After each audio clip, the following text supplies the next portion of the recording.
महिलांवर महाराष्ट्रामध्ये आणि पुण्यामध्ये खूप मोठ्या प्रमाणात अत्याचार होत आहेत। वाडियातलं प्रकरण असू द्या किंवा इतर अनेक प्रकरणं आहेत की जी न्यूज मीडियामध्ये दाखवली जात नाहीत किंवा ती प्रकरणं दाबण्यात येत आहेत।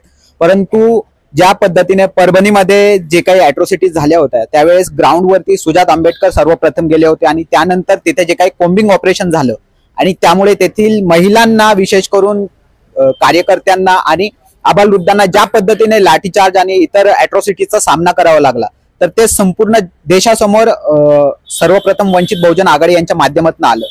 अशाच प्रकारे राजगुरुनगर येथे खूप अशी घृणास्पद प्रकार झालेला आहे जिथे अतिशय लहान अशा चिमुरड्यांवरती बलात्कार आणि त्यानंतर त्यांचा खून करण्यात आलेला आहे। तर या विरोधात जन आक्रोश मोर्चाचं काल वंचित बहुजन आघाडी याच्या वतीने तिथे आयोजन केलं गेलेलं होतं। अरविंद तायडे जी आपल्या सोबत आहेत, तर एकंदरीत काय प्रकार आहे आणि हा प्रकार जो मीडियामध्ये दाखवला गेलेला नाहीये त्याला तेवढं फुटेज दिलं गेलेलं नाहीये, तर हा दुर्दैवी प्रकाराबद्दल काय सांगाल आणि वंचित बहुजन आघाडीची काय इथून पुढची प्लॅन ऑफ ऍक्शन असणार आहे?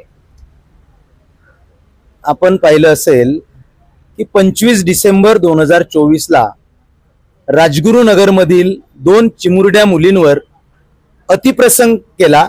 एक 54 वर्षीय, जरी तो परप्रांती असेल, 54 वर्षीय नराधम जो बार मध्ये काम करत होता त्या 54 वर्षीय नराधमाने एका 8 वर्षाच्या मुलीवरती अतिप्रसंग केला आणि मग तो प्रसंग कोणाला सांगू नये म्हणून त्या नराधमाने त्या अत्यंत कोवळ्या मुलीचं जीवन संपवलं। शब्द नाहीत आम्हाला सांगण्यासारखे। आणि मग तो प्रकार तिची बहीण जी 9 वर्षाची बहीण होती त्या बहिणीने बघितल्यानंतर ती बहीण दुसऱ्याला सांगेल म्हणून त्या नराधमाने दुसऱ्याही बहिणीचं आयुष्य संपवलं। ह्या ज्या फुलांच्या कळ्या असतात ह्या फुलणाऱ्या कळ्यांना त्या ठिकाणी त्यांचं जीवन उद्ध्वस्त करणाऱ्या नराधमांवर कुठली कारवाई केली पाहिजे हे सांगत असताना आम्हाला अत्यंत वेदना होतात। आणि पोलीस प्रशासनाने, राजगुरुनगरच्या पोलीस प्रशासनाने सुरुवातीला त्या ठिकाणी मिसिंगची कंप्लेंट BNS सेक्शन 137 प्रमाणे FIR नोंदवला। त्याच्यानंतर मग त्याच दिवशी रात्री असं कळल्यानंतर त्या लहान मुलीचं डेड बॉडी सापडल्यानंतर त्यांच्या घराच्याच बाजूला एक ड्रम होता, त्या ड्रम मध्ये अर्धा भरलेला ड्रम होता आणि त्या ड्रम मध्ये, अर्ध्या पाण्याच्या ड्रम मध्ये 2 मुलीचं प्रेत त्या ठिकाणी सापडलं। अत्यंत कोवळ्या मुली, खेळण्याचं बागडण्याचं वय, आई वडिलांकडे हट्ट करण्याचं वय आणि या वयामध्ये त्या एका 54 वर्षाच्या नराधमाने त्यांचं आयुष्य संपवलं।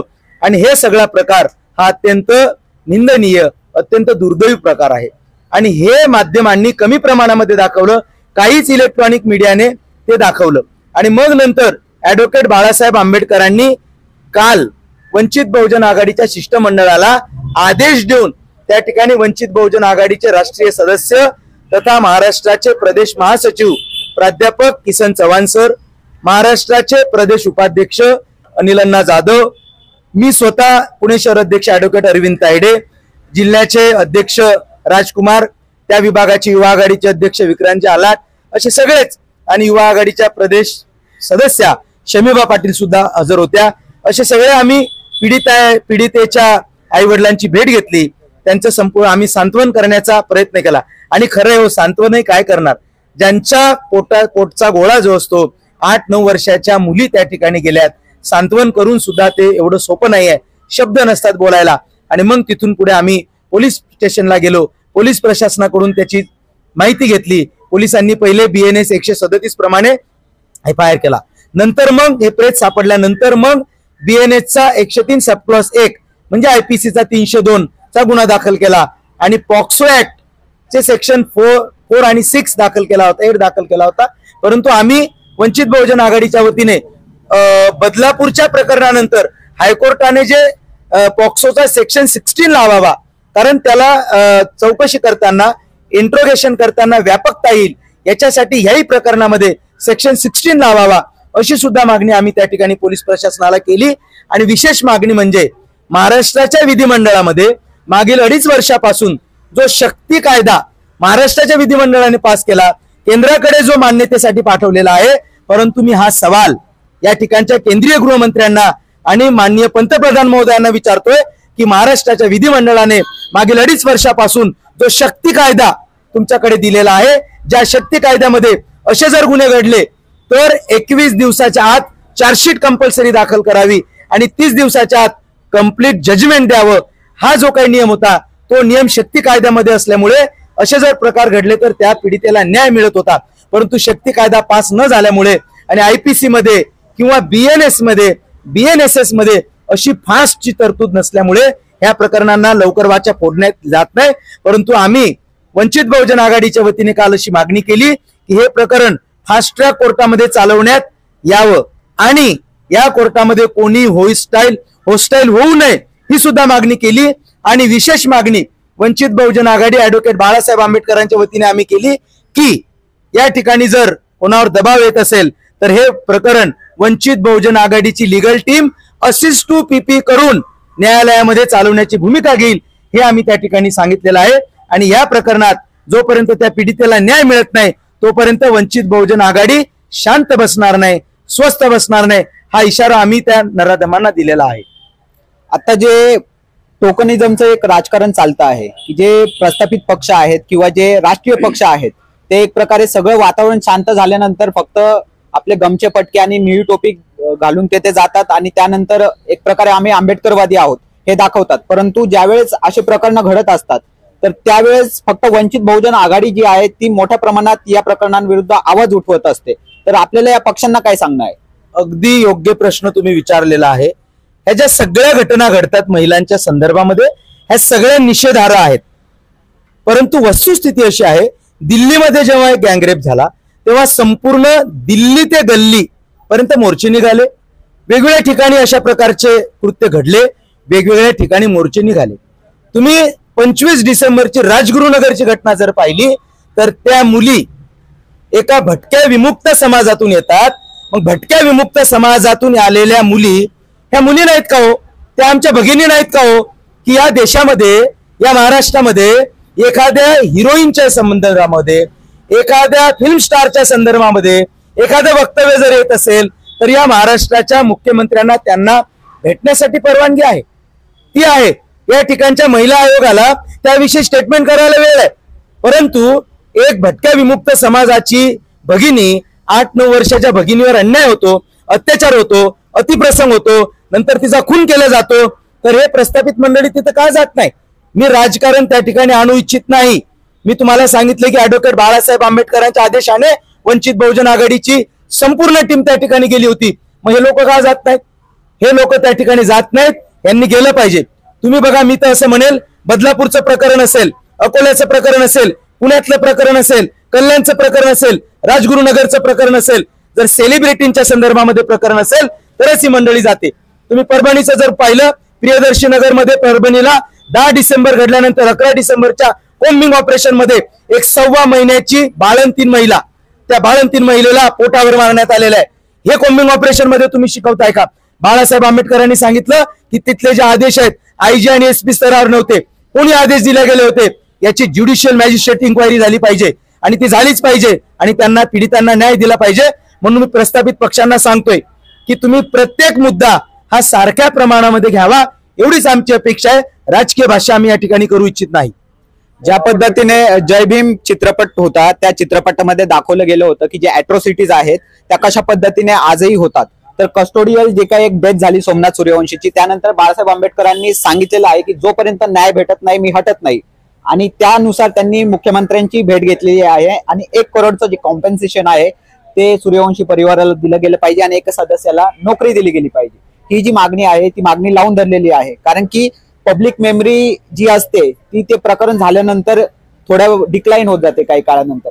परंतु त्याच पद्धतीने राजगुरुनगरचं प्रकरणही जे आहे सम्यक क्रांतीच्या माध्यमातून तर आम्ही हे सांगतच आहोत की सतत या प्रकरणाचा आम्ही जो पाठपुरावा आहोत तर केलाच जाईल. परंतु ह्या प्रकरणाला जोपर्यंत तुम्ही काही एक ठराविक ठोस त्याचं हे करत नाही तर तुम्ही काय म्हणजे पुढची काय हे असणार आहे? आम्ही वंचित बहुजन आघाडीच्या वतीने आंदोलन, काल निषेध आंदोलन केलं, पीडितेच्या आईवडिलांना भेटलो, पोलीस प्रशासनाला भेटलो, FIR चेक केला.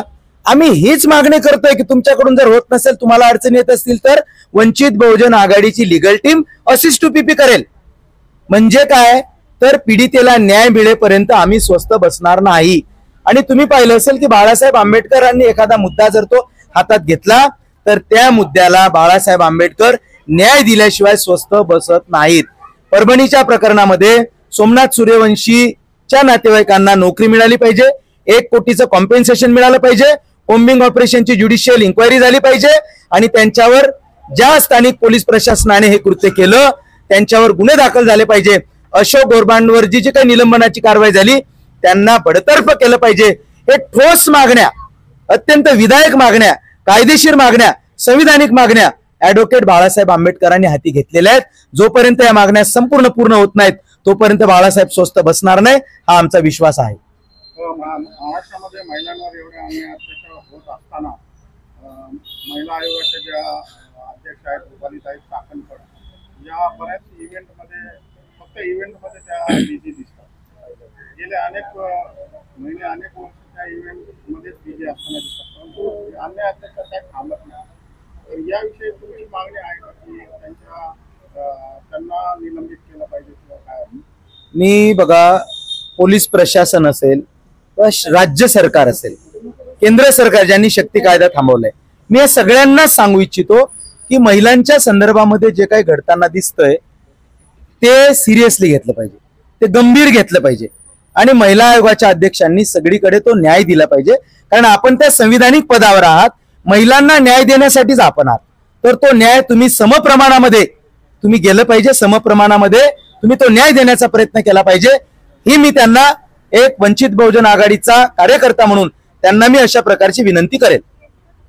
काल जो जनआक्रोश मोर्चा झाला त्या मोर्चामध्ये ज्या भगिनी होत्या त्या मोर्चामध्ये ज्यांनी सहभाग घेतला होता, एकंदरीत ग्राउंडवरची काय परिस्थिती आहे, तुम्ही त्या कुटुंबांना जाऊन स्वतः भेटलेला आहात, तर कुटुंबांकडून काय मागणी होत आहे? या राजगुरुनगर ठिकाणी जी घटना घडली, ज्या चिमुकल्यांवरती अत्याचार झाला, त्याचा पहिले तर मी खूप तीव्र शब्दामध्ये निषेध करते. अशा घटना वारंवार घडत आहेत आणि याच्यावरती प्रशासनाचा कुठलाही वचक असलेला आपल्याला दिसत नाही. प्रशासन हे निष्क्रिय प्रशासन सत्तेत पहिलेही होतं आणि आताही आहे असं आपण म्हणायला हरकत नाही. कारण या प्रशासनाला अशा नराधमांवरती कारवाई करण्याला खूप विलंब लागत आहे. वंचित बहुजन आघाडी ही प्रथमतः त्या ठिकाणी जाऊन भेट देऊन त्या कुटुंबाची चौकशी करून आलेली आहे. त्यांनी त्या ठिकाणी या कुटुंबाचं सांत्वन केलेलं आहे, त्या ठिकाणी आंदोलन केलेलं आहे आणि महिलांनी किती दिवस सातत्याने रस्त्यावरच यायचं आहे, ते कधी सुरक्षित होणार महिला? तर या पद्धतीने वंचित बहुजन आघाडीचे नेते श्रद्धेय बाळासाहेब आंबेडकर हे सातत्याने अशा ज्या घटना घडतात त्याचा पाठपुरावा करत आहेत. आमच्या शहरातून आपले पदाधिकारी असतील, महाराष्ट्राचे पदाधिकारी असतील, त्यांनी या प्रकरणामध्ये जातीने लक्ष देऊन ह्या प्रकरणात नराधमाला कुठल्याही प्रकारे सूट दिली जाणार नाही किंवा त्याला कुठल्याही प्रकारे कुठल्याही माफीचा तो हे होणार नाही. या पद्धतीने महिला आघाडी, वंचित बहुजन महिला आघाडी पुणे शहरातूनही आम्ही या घटनेचा खूप तीव्र पद्धतीने निषेध करतो आहोत आणि त्या नराधमाला कडक शासन व्हावं, त्या नराधमाला कुठल्याही पद्धतीने माफी मिळावी नाही, कुठल्याही पद्धतीचं त्याला चांगल्या प्रकारची ट्रीटमेंट ही जी दिली जाते, जेव्हा त्यांना आतमध्ये टाकलं जातं तेव्हा त्यांना ट्रीटमेंट ही खूप चांगली दिली जाते असं आम्ही पाहतो. तर त्यांना कुठल्याही प्रकारची चांगली अशी ट्रीटमेंट देता कामा नये. त्यांना गुन्हेगार हा गुन्हेगारच असतो, तो कुठल्याही पक्षाचा, कुठल्याही जातीचा, कुठल्याही धर्माचा नसून तो गुन्हेगार. या पद्धतीने त्या ठिकाणी त्याला ट्रीट व्हावं. पोलीस प्रशासनानेही त्याच्या बाजूने किंवा त्याच्यासाठी कुठलीही दयेची भावना दाखवू नये आणि त्याला कडक शासन व्हावं, या सर्वांनी प्रयत्न केले पाहिजे. वंचित बहुजन आघाडी ही प्रयत्न करतच आहे, वंचित बहुजन आघाडी ही लढतच आहे. परंतु प्रशासन, इथले सत्ताधारी ज्यांना जनतेने त्यांचे प्रतिनिधी म्हणून निवडून दिलेला आहे, अशा प्रतिनिधींनीही पुढे यावं आणि या प्रतिनिधींनी त्या समाजात चाललेल्या ह्या घटनांवरती वचक बसवावा अशी आम्ही या ठिकाणी मागणी करत आहोत. वंचित बहुजन महिला आघाडी या घटनेचा तीव्र शब्दात निषेध करत आहे. ज्या पद्धतीने राजगुरुनगरमध्ये जी अत्यंत घृणास्पद घटना झालेली आहे, अरविंद तायडे जी यांनी जो प्रश्न विचारलेला आहे की केवळ भटक्या विमुक्त समाजातली ती चिमुरडी होती, त्यामुळे ज्या पद्धतीने दिल्लीमध्ये निर्भया प्रकरणामध्ये जो आक्रोश एक मोठ्या प्रमाणात पाहायला मिळाला, त्या पद्धतीने एक 10% सुद्धा त्या घटनेच्या संदर्भात आक्रोश पाहायला मिळत नाहीये, ना प्रस्थापित मीडियामधून ना कोणत्याही वृत्तपत्रांमधून. परंतु वंचित बहुजन आघाडीने हा मुद्दा हाती घेतल्यानंतर निश्चितच यालाही मोठ्या प्रमाणात प्रसिद्धी मिळेल आणि न्याय मिळेल या घटनेमध्ये, असा सम्यक क्रांतीतर्फे आम्हाला विश्वास आहे. जय भीम, जय संविधान. धन्यवाद.